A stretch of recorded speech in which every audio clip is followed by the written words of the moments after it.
really need to keep talking about perimenopause? It's everywhere at the moment. Yes, we do, for a number of reasons. One of them is it isn't everywhere at the moment. There are a few of us who feel very strongly about this topic, and we keep talking about it. Because there are people out there, medical experts, who are claiming that perimenopause doesn't exist. And they work in the healthcare profession. They meet women who are struggling with perimenopause symptoms and tell these women it's only in your head. HRT prescriptions are still woefully low. UK is one of the best countries for it. Here, 14% of perimenopausal and menopausal women are on HRT. 14. 1/4. And that's good. Globally, it's 5%. But 80% of women of the age range to be perimenopausal and menopausal experience symptoms. 80% experience symptoms, 14% are on HRT.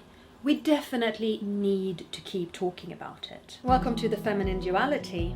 This is a podcast about midlife women. I'm Tova. I'm a 49-year-old woman. I am most definitely perimenopausal, and I am counting down the days until my periods finally stop and the hormonal roller coaster may slow down a little bit. I'm a single mom. I am insanely busy, and yet here I am, feeling more passionate about life than ever before.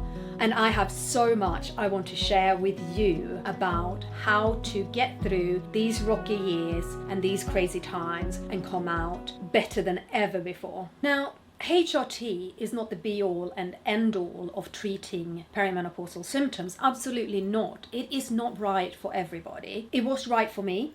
I have been on HRT for about 2.5 years, and I have been on testosterone now for a little over a year, I think it is. And it completely changed my life to the better. But there are women who, for one reason or another, can't go on HRT or don't want to go on HRT. And there are women who, for various reasons, react badly to these hormones. I don't believe that HRT is the wrong choice for 85% of perimenopausal and menopausal women. I probably think the numbers are skewed the other way, that around 15% of women can't go on HRT, but under 15% of women are currently using it. So yes, we definitely need to keep talking about it. So what makes me the right person to talk about it? I'm not a medical professional. I'm not a hormone specialist. I think you could say I'm an enthusiastic hobbyist when it comes to perimenopause. I am fascinated by the topic. I have read up a lot. I have listened to a lot of podcasts. I follow a lot of actual medical experts in the field. I think it's super interesting. 4 years ago, I did not know that perimenopause existed. That's only 4 years. It's a drop in the ocean of time. It's a fraction of a drop. I had no idea that perimenopause was a thing. But I got the chance to go to a presentation about it. And that presentation was held by Diane Dansebrink. And she is one of the experts that I do follow and listen to. And she is absolutely amazing in this field. She came and held a presentation. I was invited to go to it. I thought, oh, well, you know, I am over 40, but this isn't really me, is it? Oh, innocence. She handed out a symptoms checklist. I looked at that symptoms checklist and I put a tick next to almost every item on there. And I was shocked. I was shocked that I had that many perimenopause symptoms. I was shocked that there were that many perimenopause symptoms. At that point, all I really knew about menopause was you have some hot flashes and then your periods stop. I had no idea that the symptoms start 10, 15 years before your periods stop. I had no idea that they could be that debilitating. I had no idea that all of these things I was feeling was due to perimenopause. First of all, I didn't have hot flashes. I still don't. I have night sweats. And I suppose night sweats are a kind of hot flush. It's just, it happens when you sleep and then you wake up because you're lying in a soaking wet bed with driplets running down your body. It's very unpleasant. I also had anxiety, irritability, mood swings, hair falling out by the handful, itchy skin, incredibly itchy skin, dry eyes, dry nose, itchy ears. How are these things even related to perimenopause? I thought to myself, but I definitely had them. Joint pain, muscle pain, fatigue, lack of energy, lack of willingness to go and do things, I was burnt out. Oh, I did not realize that burnout goes hand in hand with perimenopause. Of course you can burn out without being perimenopausal. Of course you can be perimenopausal without burning out, but there is a very strong correlation between the two. And so I attended this very fascinating presentation by Diane Danzebrink. I saw all of these symptoms I had and that they were related to perimenopause. I went home and I did nothing for a year. It's true, I did nothing for a year. I had all that proof in front of me that I was more than likely perimenopausal, and I did nothing for a year. And my symptoms worsened over that year. Eventually, I made that doctor's appointment to go and speak to somebody about perimenopause. I wish I'd done it a year before, but that's life for you, isn't it?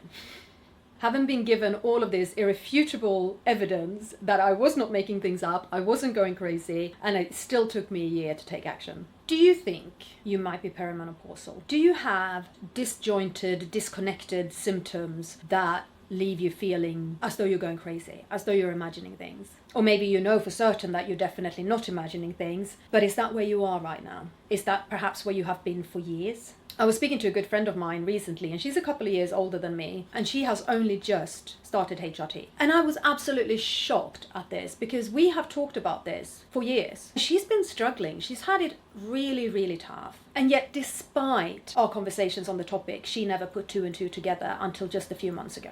So do I believe that we still need to talk about perimenopause? Oh, absolutely.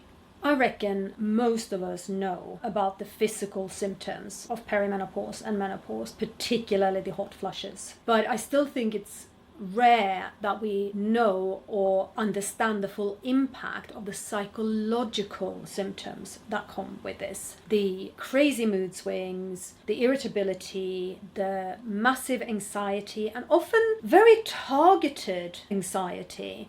A lot of women develop a real fear about driving at night during perimenopause. My personal one was shopping. Going to do a food shop was deeply debilitating because it had my anxiety levels through the roof. I had palpitations. I needed to lie down and rest afterwards to recover. I really struggled with that. And it's a weird anxiety to have, right? And whilst I'm certainly not a newbie to having anxiety, for it to be that specific was new to me. And I think it's important that we understand these kinds of symptoms and that we understand that they are related to the crazy hormone fluctuations that happen during perimenopause. As you age, your hormone levels start to decline, and I'm talking primarily about estrogen, testosterone, and progesterone here. And they don't go down gradually. It'd be lovely if they went down gradually, because then we might have had a chance to keep up with it. The hormone chart for a perimenopausal woman looks a bit like the Wall Street index during a financial crash. It goes down and up and down and up and down and up and just jumps all over the place. And that is what's causing all of these psychological symptoms that we get, or that some of us get, I should probably say. Because all three of these hormones have mood stabilizing effects. And when one day they're up and one day they're down, our poor brains just don't know where they stand. And it has a huge impact. Now, I mentioned I went to this presentation. I didn't go to see a doctor about my perimenopause symptoms until a year later. And the thing that made me finally go was my mood swings and my irritability. It seems so ridiculous to just talk about irritability as though it's nothing. I don't think I was sane, to be perfectly honest. I had 2 instances that made me go, uh-oh, this is not okay. One of them was a day when I was standing in front of my severely disabled daughter, screaming at her for having the audacity to have a seizure. My daughter has seizures every day. She can't help them. And I was screaming in rage at her because she had a seizure. Not okay. The other thing that happened was that I broke a bottle of vinegar.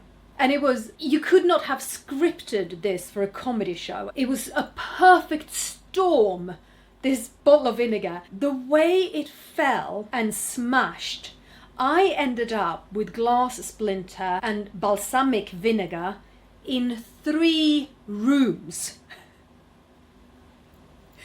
Don't ask me how, but it happened. One of these rooms had a carpet. The balsamic vinegar was soaking into the carpet. There was glass splinter everywhere. It smelt. Okay? It's really stank of vinegar. And I stood there and I looked at the spreading puddles and stains, and I screamed every swear word I know in both English and Swedish, and I'm pretty certain I invented about 50 more. And for every scream, my disabled daughter jumped and my non-disabled daughter backed further and further away from me. And I went, this cannot go on. I cannot react like this to such a small thing as a vinegar bottle smashing. I cannot scare my own children. I cannot be incandescent with rage about things that my daughter can't help doing. This is not okay. And that's what made me go and seek help. I'm telling you this not to make you feel sorry for me. I don't feel sorry for me. I actually laugh at these things now. But I'm telling you this because I want you to know that you are not crazy. If you have lost your temper to that extent, please don't be embarrassed. Please don't be scared, but please go and see a doctor. And preferably, when you make that appointment, ask to speak to a women's health specialist, because they know about perimenopause and menopause and about the variety of treatment options that are available. But don't hide it, don't stay quiet, and don't let it break you, please. Women lose their jobs due to perimenopause. Women lose their relationships, their marriages due to perimenopause, and we don't need that. Suicide ideation increase in women between 45 and 65. And we do not need to lose our lives for this, okay? We don't. We have 30, 40 more years of beautiful life inside of us, so get help, is what I'm saying. Please get help. So yes, I will keep talking about perimenopause, because this is a topic I am not giving up on, because I am not giving up on you. So what can you do? There's so much you can do. HRT is not the only answer. It is a good answer, but it's not the only one out there. And if you do a little bit of digging and a little bit of research, you will find a plethora of options available for you. And I hope that I can provide one of those options as well. Now, what I am an expert in is burnout and what I refer to as crazy time management. I have developed frameworks for healing from burnout and organizational frameworks that not only allow you to make your way through your to-do list, but to do it in a way that honors your energy levels on any given day. And this is what I teach here at the Feminine Duality. This is what I help you with. If you know or suspect that burnout may very well be something that is going on in your life, then I recommend that you use the link in the description to this and sign up for my 4-day mini burnout course. In 4 days, you will learn to recognize symptoms of burnout, what your energy thieves are, and the first few steps you can take towards healing from it. That mini course only scratches the surface, but even scratching the surface is a massive leap forwards. I have so much more to talk about on this topic, but we can't cover all of it in one podcast episode. And down the line, I'm going to go into much more detail about estrogen, progesterone, and testosterone, which is, to me, actually the most important part of any perimenopause hormone regimen. And I'd love to share my experience with you, how I managed to get it prescribed to me on the NHS and what it has done. I have so many resources to share with you, other podcasters, experts, people you can listen to, and I can't wait to bring them your way. But for this particular episode, I think we're going to end it here with a resounding yes. We need to keep talking about perimenopause. And the more of us who keep talking about it, the more of us who keep sharing our experiences, the better. It saves lives. It changes lives. And I want to share that life with you. Thank you for listening to the Feminine Duality. If you're here on Apple Podcasts, it would mean the world to me if you left a review and a 5-star rating. If you are watching this on YouTube, please hit the subscribe button, please leave a comment, and share this episode with somebody you think needs to see it. Thank you for being here with me today. I'll be back soon.